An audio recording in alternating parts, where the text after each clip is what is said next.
In the 14th century, a phantom terror descended upon the world.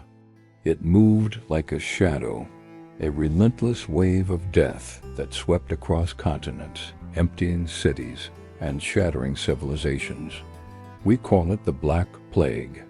The official story is one of disease, a simple narrative of biology and despair. But that story is incomplete.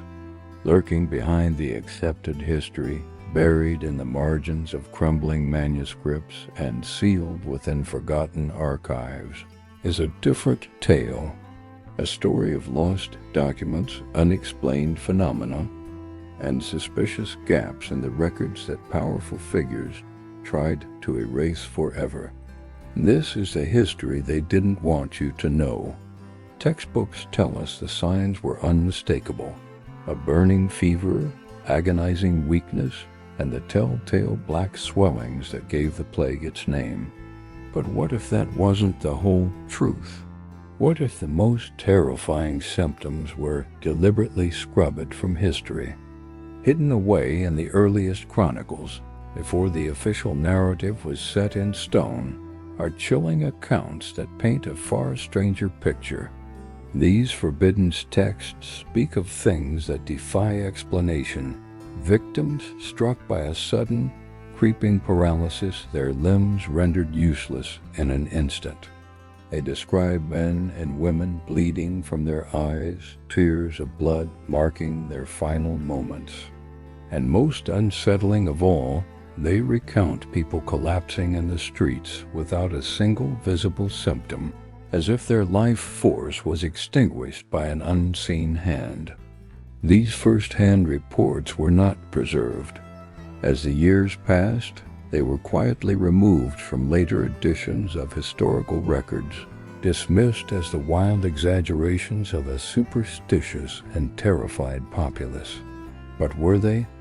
Or were they inconvenient truths that complicated a story someone wanted to control?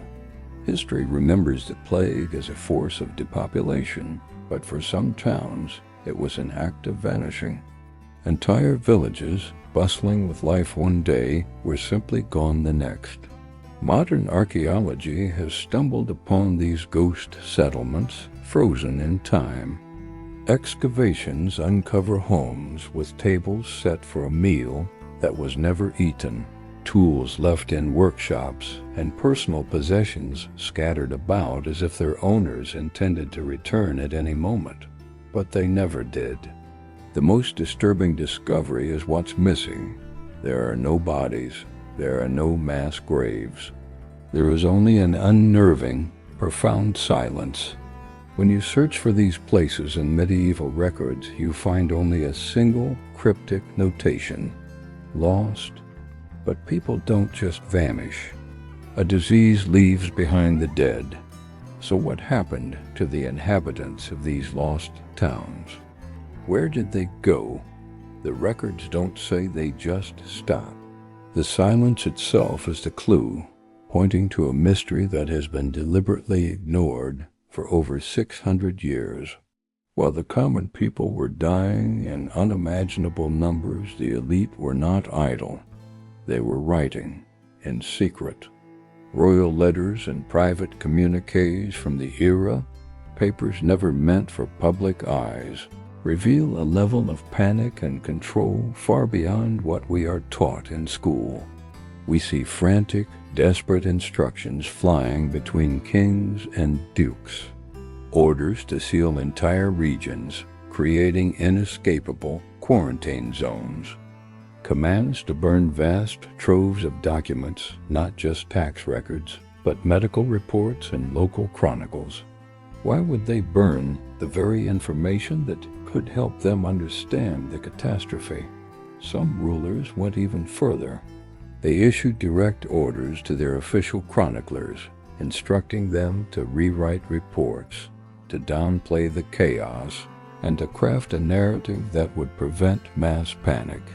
The truth became a casualty of the state.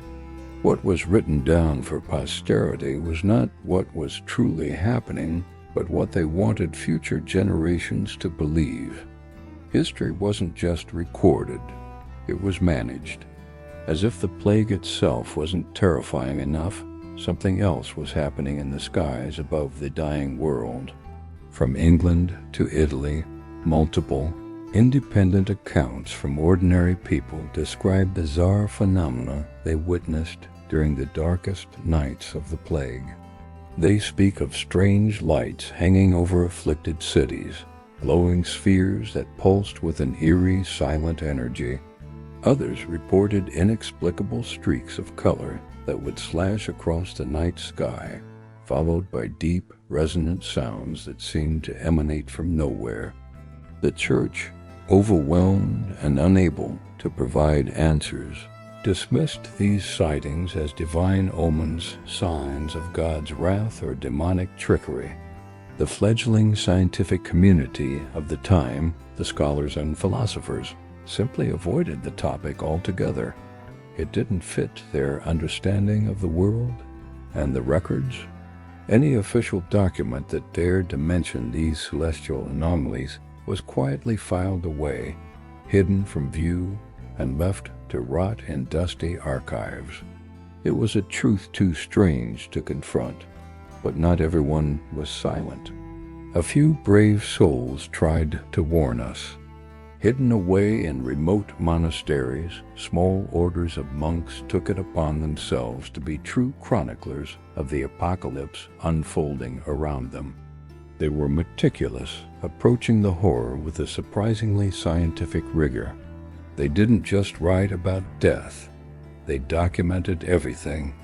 They recorded the unusual symptoms the official reports ignored. They mapped the plague's spread, noting its strange patterns and illogical jumps from one region to another. They detailed the lights in the sky and the other unexplained events with chilling precision. These manuscripts were humanity's best chance at understanding the true nature of the Great Dying. And then they disappeared.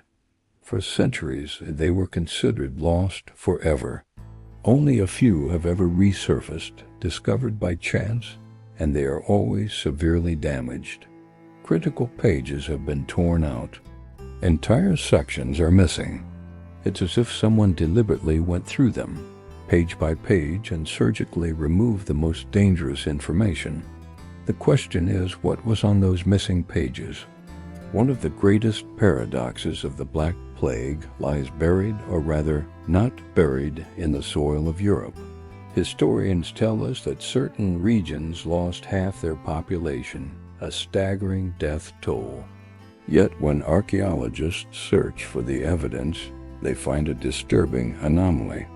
In several of these hard-hit areas, there are far, far fewer plague graves than there should be. The numbers don't add up. Some districts that reportedly suffered catastrophic losses have no large burial grounds at all. This leaves us with two unsettling possibilities.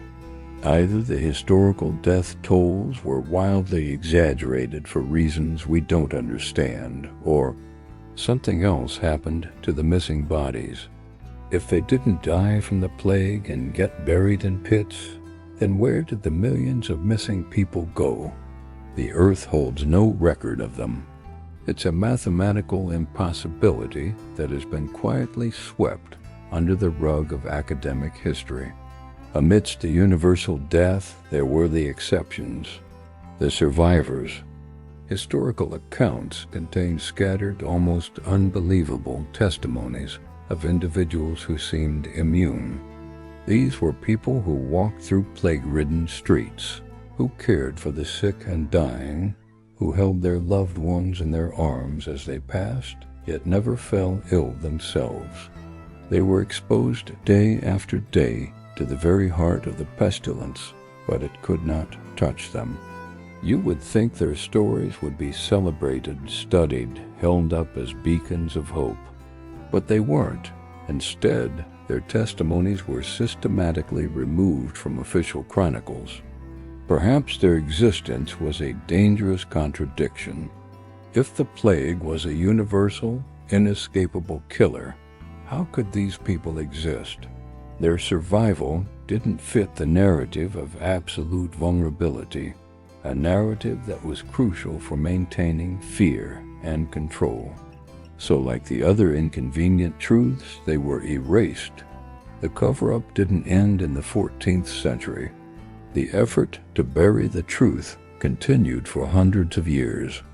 As Europe began to recover, later governments and ruling bodies made a conscious decision to destroy plague records. Their motivations were cold and calculated. They wanted to protect trade, encourage tourism, and rebuild their national image. The grim reality of the plague was bad for business. Entire archives were sealed, with some remaining legally classified even to this day, their contents hidden from public and scholarly view.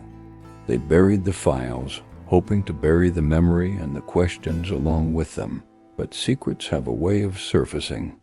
The gaps in the story are too large, the contradictions too glaring.